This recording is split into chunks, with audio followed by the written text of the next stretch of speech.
Good afternoon.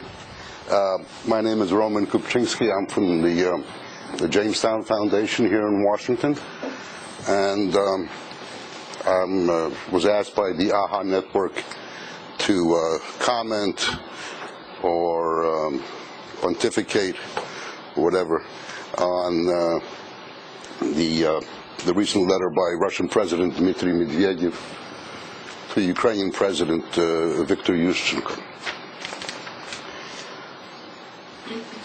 When I first read the letter, I was sort of astonished that it was an open letter.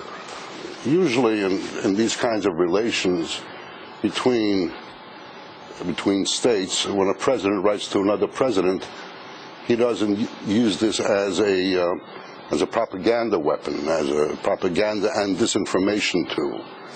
And that's exactly what happened with the Medvedev letter. It was posted on the website of the President of Russia. It was also posted, and he appeared on his private blog, reading the letter to Yushchenko.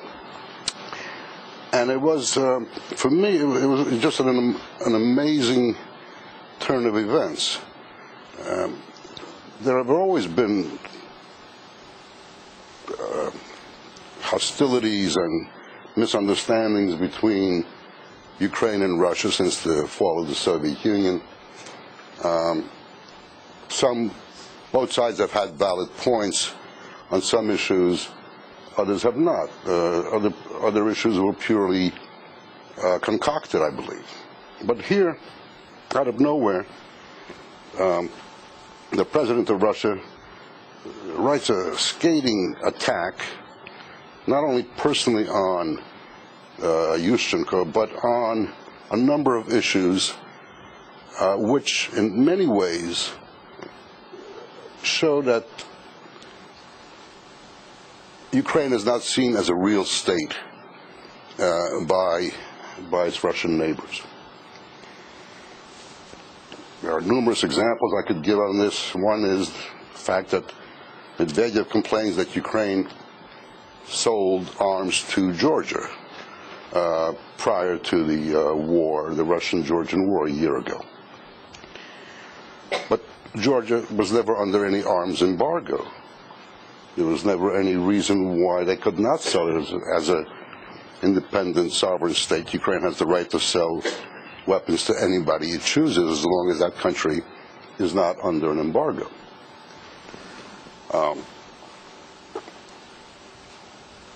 Israel sells weapons to Georgia, so why not write an open letter to the President of Israel and put it on your blog site and accuse them of all kinds of things? It was a very ludicrous approach. And then that the Russians see it as a crime that Ukraine wants to join NATO. Well, it has the right. It's a sovereign state. Are the Russians going to dictate next if Ukraine should join the World Health Organization or not join the World Trade Organization? I mean, there's a certain feeling, I believe, in Moscow that Ukraine is still the younger brother, and that the Russian goal is to guide it, take care of it, and lead it on to the path of civilization, to become a civilized nation as Russia is, and Russia's definition of what a civilized state is. And then the Medvedev letter went further by bringing up historical disputes between Ukraine and Russia. Again, these are things which have been going on for the last 70 years. The Soviet propaganda machine, apparently, the old Soviet propaganda and disinformation machine, has not ended with the fall of the Soviet Union. I mean, the same apparatus continues and goes on. Medvedev's claims that the Russian language is being discriminated against in Ukraine. I mean, I've been to Ukraine numerous times. I believe the Ukrainian language is being discriminated against in Ukraine, not the Russian language. There are no Ukrainian language schools in Russia. In Ukraine, there are over 1,200 Russian language schools. So the arguments were phony.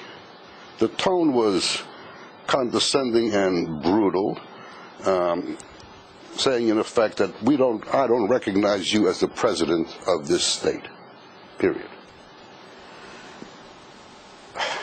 Yushchenko finally responded today. There had been no response from the Medvedev letter came out on the 11th, and only today did Yushchenko send in a response. It was published on various Ukrainian websites.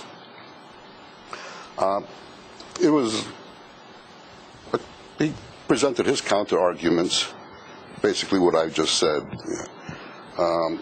And the tone was very mild. He didn't accuse Medvedev of beating his wife or anything like this. He just said that you're wrong, comrade. You're wrong, and why are you doing this? What is the point of all this? It's not clear. Some people believe that the letter was a response to Vice President Joe Biden's visit to Kyiv and to Georgia recently, where Biden said and underlined the fact that Ukraine had the right to join NATO, and here Medvedev comes in and says, no such thing. You have no way, no right to go into NATO, contradicting Biden.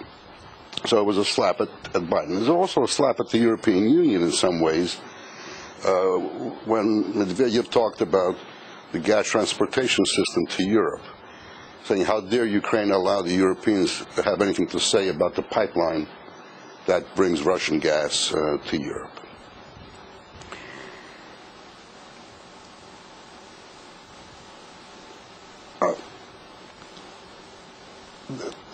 I could talk a lot more about the whole concept of Russian nationalism and Russian chauvinism, which unfortunately the current Russian government and the preceding one,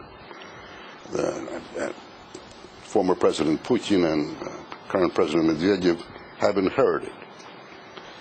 It seems that by using Russian nationalism as a tool to gain political power or to expand political power, especially at a time like this, where the financial and economic crisis has hit Russia very significantly, they whip up these hysterical anti-Ukrainian, anti-Georgian campaigns against the Baltic states.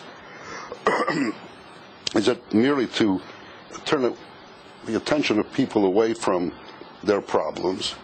And there are severe problems, believe me. Look what's happening in the Russian Far East, the strikes in Khabarovsk, the recent rebellion of the used car dealers in Khabarovsk. I'd love to see a strike by used car dealers in Washington or in Arlington someday. But, these are all very indicative of the tense social situation in Russia today. So, some people have speculated that this is being done for purely domestic reasons. I don't really buy that much.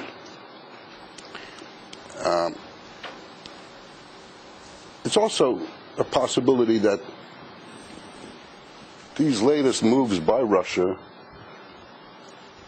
are meant to influence in some way the upcoming Ukrainian elections, the presidential elections that will be held in January. But by attacking Yushchenko in such a primitive way, Medvedev, unfortunately, could be helping Yushchenko. Not unfortunately, but this might be the result, is that he would help Yushchenko.